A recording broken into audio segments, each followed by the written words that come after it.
మేడారం హుండీల లెక్కింపు కొనసాగుతుంది. 3 రోజుల్లోనే 9 కోట్ల రూపాయలను బ్యాంకులో డిపాజిట్ చేశారు అధికారులు. ఇంకా కౌంటింగ్ కొనసాగుతుంది. భక్తులు భారీగా కానుకల రూపంలో నాణేలను సమర్పించారు. వీటి లెక్కింపుపై వివరాలు కృష్ణమోహన్ అందిస్తారు. సార్లమ్మ పగడెద్దురాజు గోవిందరాజుల మహాజాతరలో సమర్పించిన కానుకల కౌంటింగ్ జరుగుతుంది. అయితే లాస్ట్ జాతర కౌంటింగ్కి సంబంధించి ఈసారి ఇంకా చాలా స్పీడ్గానే జరుగుతుందని చెప్పొచ్చు. డ్యామేజ్ కాకుండా ముందస్తు జాగ్రత్తలు తీసుకోవడం కావచ్చు, లేదా మిషనరీ లాంటి దాన్ని ప్రత్యేకంగా ఏర్పాటు చేసుకోవడం కావచ్చు, ఇలా రకరకాల కారణాలు ఏదైతే మేంది ఈసారి కొంత స్పీడ్గానే కౌంటింగ్ జరుగుతుంది. అయితే కౌంటింగ్ సంబంధించి భక్తులు తమ శక్తి ఎంత ఉంటుందో అట్లా అమ్మవార్లకు సంబంధించిన మొక్కులు చెల్లించుకోవడం అనేది చాలా పరిపాటిగా వస్తుంది. మనం ఇప్పుడు ప్రస్తుతం ఇక్కడ చూస్తున్నటువంటి కాయిన్స్ కావచ్చు, లేకపోతే కరెన్సీకి సంబంధించి చూస్తే ఎప్పుడు ఇట్లాంటి నోట్స్ అన్నీ కూడా దాదాపు మనం ₹1 అనే దానికి చాలా విలువ ఉంటుంది. కానీ ఆ ₹1 నోటును చాలా వరకు మర్చిపోయాం. కానీ ఇప్పుడు మేడారం సమ్మక్కర్ల జాతర సందర్భంగా మనకు కనిపిస్తున్నటువంటి నోట్లకు సంబంధించినటువంటిది కనిపిస్తుంది. ₹1 నోటు కూడా చూడవచ్చు. ఇది చాలా రోజులుగా కనిపించకుండా ఉన్నటువంటి నోటు. సేమ్ టైంలో విదేశీకి సంబంధించినటువంటి కరెన్సీ డాలర్లు కావచ్చు, ఇవి కూడా మనకు కనిపిస్తున్నాయి. ఈ డాలర్లకు సంబంధించి కూడా మనం చూడవచ్చు. విదేశాలలో ఉన్నటువంటి ఎన్ఆర్ఐలో ఉన్నటువంటి భక్తులు కూడా అమ్మవార్లకు దర్శనం చేసుకోవడానికి వచ్చారు. వచ్చిన వాళ్ళు కూడా ఆ డాలర్లనే అమ్మవారికి మొక్కులుగా చెల్లించుకున్నారు. అయితే మనం వస్తున్నటువంటి భక్తులకు అంటే ఇక్కడ ఎక్కువ మంది సామాన్యమైనటువంటి భక్తులే అమ్మవార్లను దర్శనం చేసుకుంటారు. వచ్చిన వాళ్ళంతా కూడా అక్కడ విడిది చేస్తారు. వచ్చిన వాళ్ళలో కుటుంబ సమేతంగా వచ్చిన వాళ్ళు ఉంటారు. అయితే మనకు చాలా వరకు కూడా ఈ మధ్య కాలంలో డిజిటల్ ఇండియాగా మారిన తర్వాత కరెన్సీ చాలా తక్కువ కనిపిస్తుంది. కానీ మనం ఇప్పుడు చాలా వరకు కనిపించకుండా పోతున్న కాగితాలన్నీ నోట్లన్నీ కూడా ఇప్పుడు కనిపిస్తున్నాయి.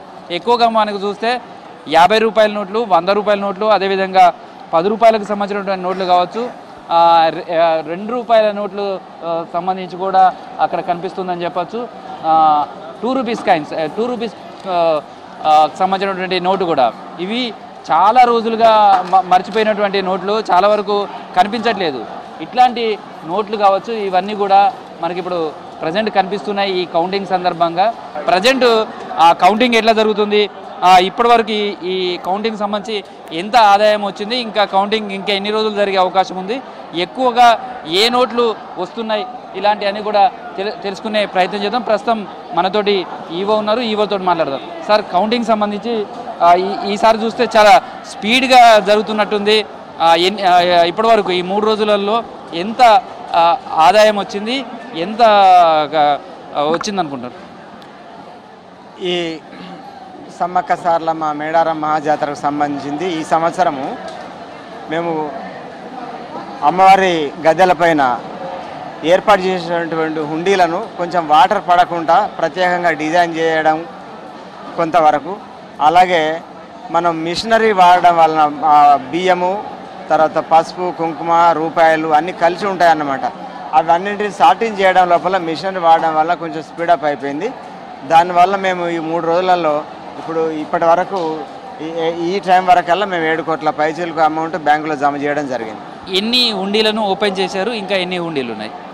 300 పైసలకు ఇప్పుడు హుండీలు ఓపెన్ చేయడం జరిగింది. మిగతా కూడా ఓపెన్ చేసే ప్రాసెస్లో ఉంది. సార్, అంటే ఈసారి చూస్తే ఇప్పటివరకు 3 రోజుల్లోనే ₹7 కోట్ల పైన ఆదాయం వచ్చింది. కౌంటింగ్లో బ్యాంకులలో డిపాజిట్ చేశారు.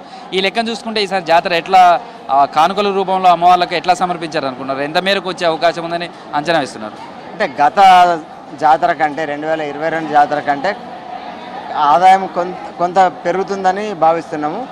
3 రోజులలో 7 కోట్లు అని అంటే మేము వర్క్ స్పీడ్ చేయడం వలన కొంచెం ఎక్కువ, అండ్ 5 రోజులలో చేసేది 3 రోజులలోనే చేయగలను. 2 డేస్ మేము వర్క్ స్పీడప్ చేయను. దానివల్ల ఏంటంటే ఆ కాయిన్స్ ఏవైనా కొబ్బరి నీళ్ళు కానీ దాంట్లో పడ్డప్పుడు డ్యామేజ్ కాకుండా, ఎక్కువ 5 రోజులు ఉంటే ఎక్కువ డ్యామేజ్ అవకాశం ఉంటుంది.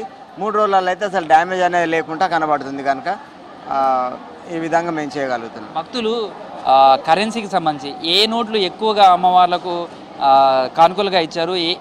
కౌంటింగ్ చేస్తున్నారు. కౌంటింగ్ చూస్తుంటే ఏ నోట్లు ఎక్కువగా కనిపిస్తున్నాయి?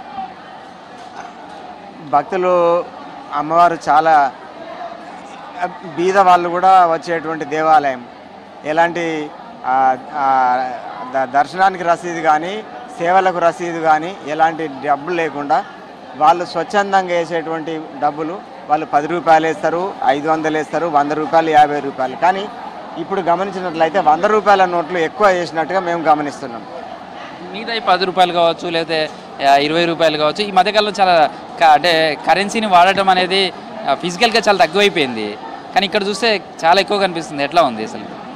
మనకు గ్రామీణ భక్తులు ఎక్కువ వస్తారు. ఇప్పుడు మామూలుగా మనం కరెన్సీ నోట్లు చలామణి అయితే డిజిటల్ కరెన్సీ అనేది ఎక్కువ పట్టణ ప్రాంతాల లోపల చలామణి జరుగుతుంది.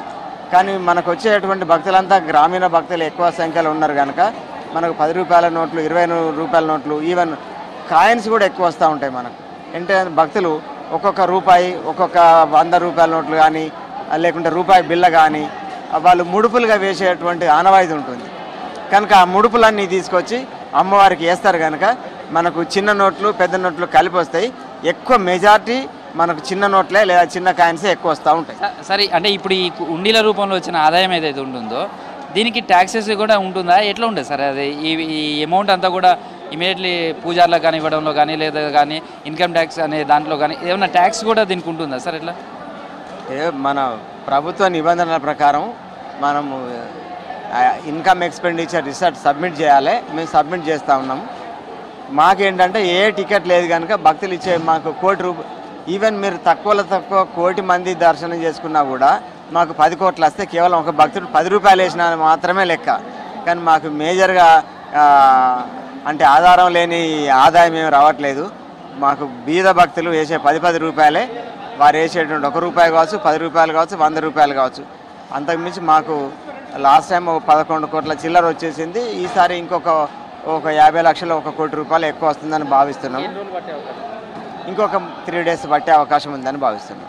ఇది ప్రస్తుతం మనం చూడవచ్చు నోట్లకు సంబంధించినటువంటి కరెన్సీ కట్టలు ఇవన్నీ కూడా కనిపిస్తున్నాయి. భక్తులు కౌంటింగ్ చేసిన తర్వాత ఇట్లా బండెల రూపంలో కట్టేస్తుంటారు. కట్టిన తర్వాత వీటన్నింటినీ 1కి 2 సార్లు మళ్ళీ కౌంట్ చేస్తారు. చేసిన తర్వాత ఇవన్నీ కూడా ఇక్కడే ఉన్నటువంటి బ్యాంకర్స్ ఉన్నారు, వాళ్ళకు డిపాజిట్ చేస్తారు. ఇక్కడికి వచ్చిన తర్వాత కరెన్సీకి సంబంధించినది కూడా ప్రతిదీ 1కి 2 సార్లు సిబ్బంది అంతా కూడా వెరిఫికేషన్ చేస్తారు. ఎక్కడైనా ఒక నోట్ ఎక్కువ వచ్చినా మళ్ళీ ఇంకొక తీసేసి ఆ తర్వాత కరెన్సీకి సంబంధించినటువంటి కట్టలు బండెల్గా మార్చడం. ఒక్కొక్క బండెల్లో 5 కట్టలు ఉంటాయి. ఒక్కొక్క దాంట్లో మళ్ళీ 100 నోట్లు ఉంటాయి. అట్లాంటి కట్టకట్టిన తర్వాత మళ్ళీ 5 కట్టలను కలిపి ఒక బండెల్గా మారుస్తారు. ఇవన్నిటిని కూడా బ్యాంకులకు డిపాజిట్ చేస్తారు. లాస్ట్ టైం జాతరతో కౌంటింగ్ సంబంధం చూస్తే మాత్రం ఈసారి ఎక్కువ స్పీడ్గా కౌంటింగ్ జరుగుతుందని చెప్పచ్చు. ఇప్పుడున్న అంచనా ప్రకారం అయితే ఇంకొక 3-4 రోజుల్లోనే ఈ కౌంటింగ్ సంబంధించినటువంటి ప్రక్రియ మొత్తం కూడా పూర్తి చేస్తామనే ధీమానైతే అధికారులు మాత్రం వ్యక్తం చేస్తున్నారని చెప్పచ్చు. వీడియో జర్నలిస్ట్ కాంతి కుమార్తో కృష్ణమోహన్, V6 న్యూస్, మేడారం హుండీ లెక్కింపుల దగ్గర నుంచి.